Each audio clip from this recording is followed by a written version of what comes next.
gye buwongeredde olunaku olwaleero ng'ebintu si birungi mu ggwanga Uganda.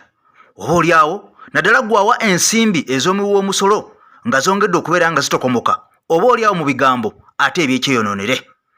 Ampuliriza mukwano gwange ali ku AKTV olutimbe gaggadde nze ekemasi emabega w'omuzindaalo wenjogerera wenkoledde vidiyo eno nga delegation ey'abantu 71 eyayolekera ekibuga New York mu ggwanga erya America mu ttabamiruka w'ekibiina ky'amawanga amagatte yatuuka naye ng'eno eriko ebibuuzo bingi nnyo. Kati wulira ebigambo ebitiisa n'ebikankana ate byenkuleetedde ku nsonga eno. Bingi byobadde tomanyi oba oliawo era ng'owulira buwulizi nti abantu bagenze 71 bakulembeddwa vice president ne prime minister. Lwaki bagenze bangi? Geno Museveni atidde. Kituufu omusajja atidde. Ebigambo ngenda kubeera nga mbikuwa mukwano gwange mpuliriza olunaku olwaleero kubanga si bye biwoomwe ennyo naddala eri ggwe awagira ekibiina ekiri mu buyinza ekya National Resistance Movement oba giyite NRM. Kakati gwe mukwano gwange ali ku ludda oluvuganya gavumenti nga lwe ludda lw'owagira oba lw'osubscribingako, njagala otuule otumye akacyayi onywere ofune n'akanyeebwa konywerako nze nsoosotole nkusumululire owulire emboozi eno. Mukwano gwange mpuliriza tutambula ne Haji Miti omusomi w'edduwa gw'alina ekizibu kyonna kyonna ekya buli ngeri nga walemererwa nga wagezaako ku buli omu ne kigaana. Teweeyiganya, teweeyibala. Ennamba ye yeri wansi esembyayo 15 gikubeko oba teekako WhatsApp message. Mukwano gwange tonyooma muntu onaaba ombuulira. Nsumuludde bwe nti eggwanga erya America ampuliriza nga lino lye lyatuuziza ttabamiruka ono ow'omulundi guno oba ow'omwaka guno, naye nga ttabamiruka ono abeerayo buli mwaka. Wabula kyenjagala omanye mukwano gwange atambula ne AKTV nti ttabamiruka ono Uganda yasindisa abantu 71, wabula abantu abagenze 71 baasose ne basindika abantu 6 balambirira. Wabula abantu bano 6 balambirira bamaze okubeera nga batuuka mu kibuga New York era ne baanirizibwa ne baweebwa n'ebifo ew'okutuula, ew'okusula, ew'okubeera. Kaakati laba ate era Mwami Museveni bwaddamu n'ayongerayo abantu abalala 21 be bantu 71 toto ennambirira eyayolekedde ekibuga New York eggwanga erya America. Lwaki bagenze bangi bwe bati? Era abantu bano kiki ekyabatutte nga bangi bwe bati? Lwaki basose ne bagenda 6 njereere? Lwaki Mwami Museveni yayongeddeyo abalala 21? Tuulo kalire nsumulula kansubire tuli ffenna n'obombefu kusaba vidiyo eno sooka ogimpera ekigalo. Mukwano gwange ompyo subscribinge ku mukutu gwaffe ogw'omuntu wa wansi guno gwa AKTV. Nakugamba gwali ebikyepere gw'omugagga ennyo atanyigirizibwa wano wooli oba wakyamu. Olutimbe luno lwalaba gaggado lwa AKTV lwa muntu wa wansi. Abantu 71 abagenze ngenda kukusomera lisiti eno, ngenda kukubuulira abantu bano ng'oggyeko omusaala gwe bafuna sente mmeka ze bamazewo okugenda mu ggwanga erya America. Era abantu bano buli omu sente mmeka zaafuna buli kiro nga tali mu Uganda ng'agenze ku mirimu ebitongole, sente mmeka ezitali ku musaala omuntu ono zaaweebwa. Bagenda kumalayo bbanga ki? Sente mmeka ezitokomose? Ampuliza tuli mu buwumbi obuwumbi naye ng'ekyatuta abantu bano kiki kyengenda okubeera nga nkuwa, wabula nga sinaba kubeera nga nkikutwalamu. Nakugamba nti ku AKTV we tuba tukola omulamwa tusooka ntufunayo akatambi ak'enjawulo akatali ku mulamu ogwo, naye ng'akatambi kano kakulu nnyo nga kayamba omuntu wa wansi, omuntu oyo anyigirizibwa, omuntu oyo ayita mu bugubi, omuntu oyo nakunkunyedda. Era nakakati akatambi nkakuleetedde mukwano gwange ampuliza kawulirize kano akatambi ofunemu ekyokuyiga. Bw'omala okufunamu ekyokuyiga mu katambi kano nze nkwongereyo mwaka waffe nsumulule olwo sigenda kuddamu kusibamu yadde okutemya mpaka nga tumaliriza vidiyo eno mukwano gwange ampuliza. Sooka ove mu katambi kano bw'okawuliriza n'okamalako tugende mu mwaka waffe olwaleero. Kati njagala kumanya mumanya mutya nti nno kuliko ssente za bweziti omuwendo gwa ssente nenkukubira nenkuyita amanya go gennyini, nenkubira n'omuwendo oguliko nenkubulya nti bakusindikidde saa bweziti neri wagenda jjo okujjayo wajjayo bweziti. Tusaba kino ekintu abatukwata obubi tetutatta namanya g'amakampuni, wabula tusaba amakampuni gerongoose sinakindi munoonyeeko nze nganze tujja babuulira kawukuumi oyo wajjali na wajjasibuka. Julius ebintu bino bivira ddala mu kampuni munda kampuni munansonyiwa amakampuni wakati nze okuva lwe nalokoka yenjiri gye njagala okubunyisa naye kawukuumi ono aviira ddala mu kampuni. Olwaleero waliwo layini eri katale Julius layini eyo emanya omuwendo gwa ssente oguli ku akawunti ne kati gwe ng'omuntu wa bulijjo gwe nga gwe tusobola gifuna era ne bali abagezi bali abalimu tebasobola giguza basobola jiguza nze Muhammad gwe bamanyi omukozi tiawo n'omukozi era eba yakabeeyi muko njigula milioni nga 2 oba mitwalo eri nga mukamu kitundu kati nga yo line ya simu eringa ya mobile money agent naye we yawukanira mu ya mobile money agent nti bwogenda ku mobile money bateekamu enamba ye yesimu wano okubaako sente zibaagala okulaba oba okucekinga yeekuleetera message Julius ku simu n'olaba ng'omuntu akola wizidyo ku simu yo naye no lwaki yakabeeyi yo ne bwenzira eri n'entiginya ku layini yo tolaba message yona era tomanye na kumanya nti gundi azanyira ku layini yange kakati bakama bafaabo layini ezo ebazigula badda mu mayumba gaabwe oba ne mu bifo noba woteri wonna ne badda gye badda ekiro kiramba basula banoonya enamba z'essimu eziriko ssente kakati ng'akosa layini eri agiteeka mu simu ya smartphone n'ateekamu enamba zonna eri sufficient agiraba nti eno talinaako ssente buli ssente n'abuuka n'agenda kweddako kakati bwakusanga atandikira mu mutwalo gumu najja ng'azirinyisa mpaka mukakati ng'ajja azirinyisa mpaka lwategera omuwendo gwa ssente omutuufu Julius gw'olinako n'akuwandiika wewandiika era ku lupapula ffe bwe tujja mu gete eyo sanga olupapula yaluwandiise ng'alina empapula ze nga 10 nga 4 kuliko zonna simu ate nga buli eri ku kapapula okwo eriko ssente kubanga lwoba olinako ssente basobola okukubiranga 5 yes nga bonna bakugamba kintu kyekimunoga nti lwaki lero lwe bankubidde abangi so ebiyinza obutaggwawo ebyo neffe ekyatuleese mu kamera oba okubanoonyako twongere okunnyikiza enjiri eno bannayuganda mubeere sitedi nga bw'owulidde akatambi ako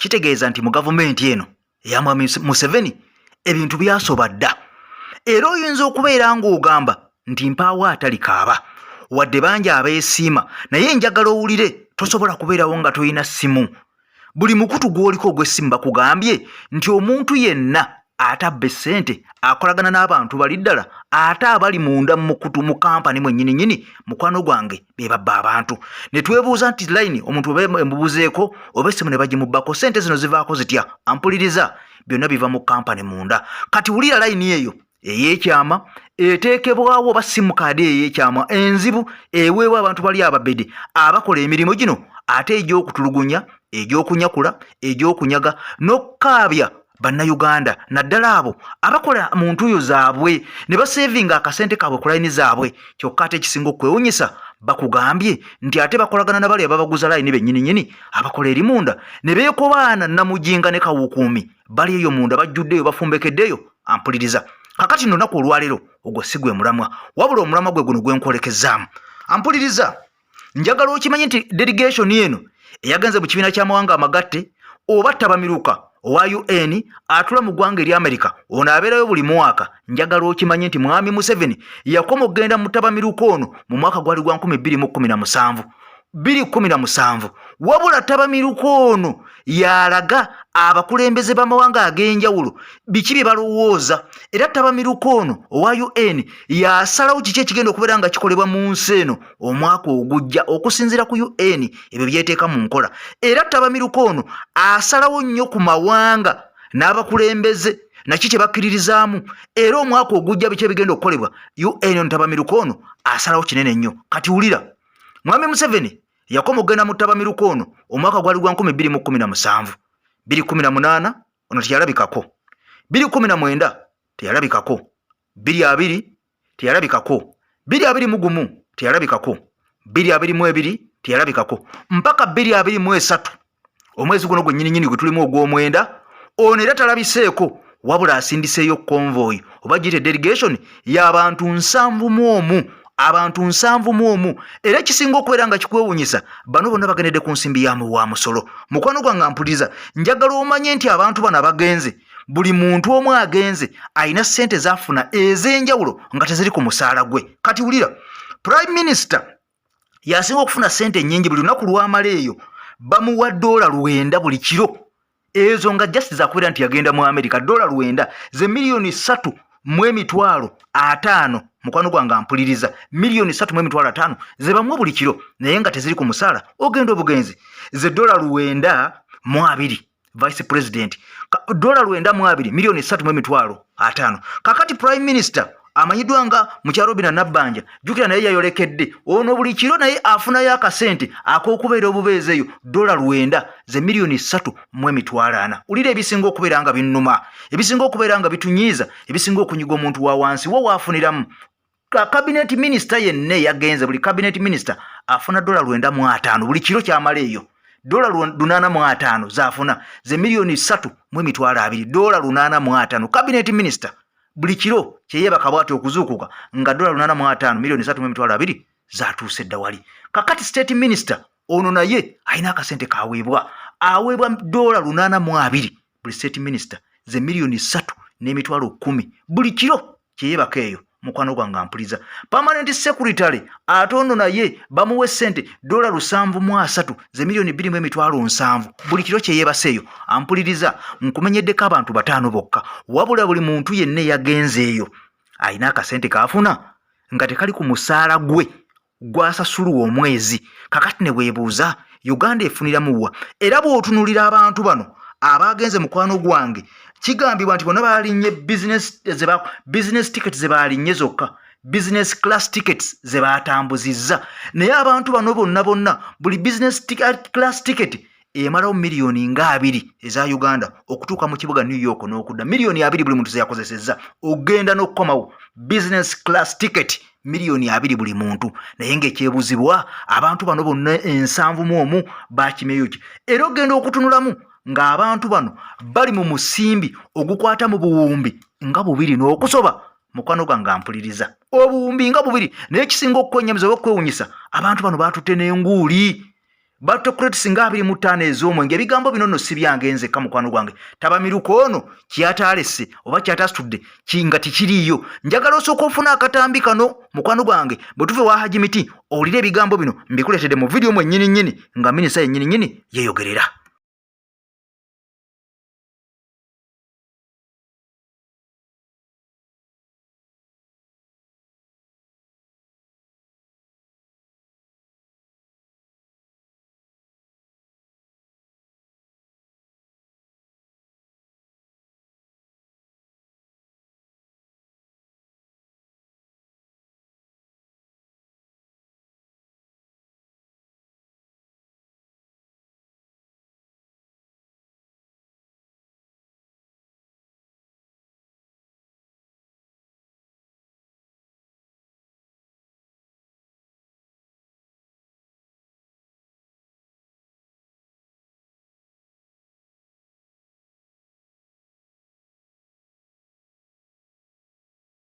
Bas kati Sibenkoba ampuliriza, Sibenkoba onywere nsumuludde. Kansoke nkutwale wa minister asooka alambulula ensonga zino nawe kennyini wooli ebyenda bigenda kukutokota mukwano gwange ampuliriza.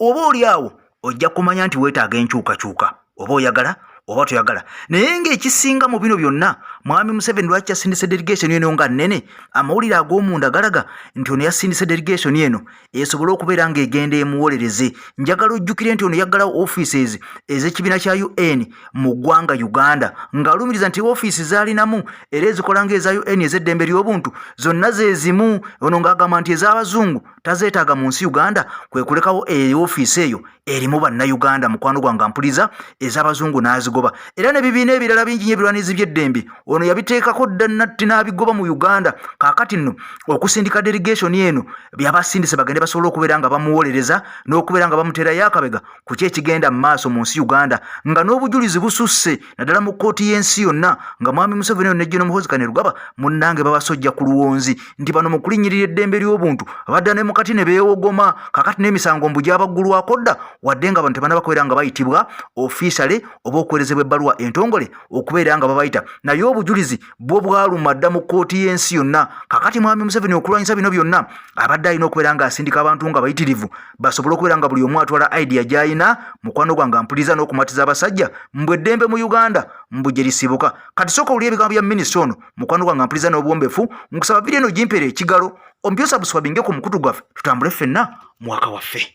Minisita w'ensonga z'ebweru ku ludda oluwabula gavumenti Muwada Nkunyingi avumiridde ekyabakungu ba gavumenti abasukka mu 7 abagenze mu ggwanga lya America okukiikira Uganda mu lukiiko olw'ekibiina ky'amawanga amagatte oba United Nations General Assembly. Muwada n'agamba nti ssente zino zibadde zisobola okuyambako bannayuganda abawagamidde mu mawanga nga Turkey, UAE ne Saudi Arabia okudda kuno. Katubirabe. Abaffe kyennyamiza kitukubye ekikwe era tukivumirira ekikolwa ekya gavumenti ya Uganda okusindika delegation etayitiddwa nti ne bakisasanyizako ssente z'omuwi w'omusolo enkumuliitu nti bagenze kukiikirira Uganda mu UN ne wano ze basaba abakozi gye bali abamala. Tukivumirira nti tewabaddewo obwetaavu bwonna butwala abantu 71 nga buli omu bamusasulidde business class ticket ogenda mu America esembayo ssente ni miliyoni nga 2 gwe kubisaamu 2 emiliyoni 71 ne baba padyemu nga emuza miliyoni 3 miliyoni meka bonna ne bazifuna ne baba n'ezokukozesa endala. Abaffe twebuuza era tuvumira lwaki Ministry ya Foreign Affairs yalemeddwa kugayidinga okulungamya gavumenti n'ebibinya byatute kubanga baminisita bennyini aba Foreign Affairs be bawandiise. Ssente zino zandibazi zikozesebwa okuyamba bannayuganda ewala yonna oba ne ziteekebwa ku nsonga eziyamba abawi b'omusolo mu ggwanga lya Uganda. Tetunaba kulaba Ministry of Foreign Affairs oba gavumenti ya Uganda ng'esindika delegation ogenda mu Saudi Arabia okuyambako bannayuganda abasindikibwa ku bakadamu oba okola emirimu. Bwaba balokola emirimu gyabwe tebakkirizibwa kufuluma paka nga bafunye clearance bakozesa ate tebazibawa. Ampuliriza naawe osobola okusharinga endowooza yo mu comment era nja kuyitamu mpola mu comment tulabe kigwe ky'ogamba ku nsonga eno ey'okuyoola bakungu 71 okukiikirira Uganda mu UN General Assembly oba mu lukiiko tabamiruka olw'ekibiina eky'amawanga amagatte ng'ensonga gye bawa eri awo si ya muzinzi era nga tenyonyolwa bulungi lwaki abantu bano bagenze bayitirivu bwe bati. Nze Eke Master Mukama Katonda akumpira ebirungi ebikira obugulu bw'eggongolo. Ssaabasajja Kabaka awangaale. I sign out for now. Tukwatagane mwakaddako. Subscribe ate video yaffe nkusaba agimpere ekigalo mukwano gwange.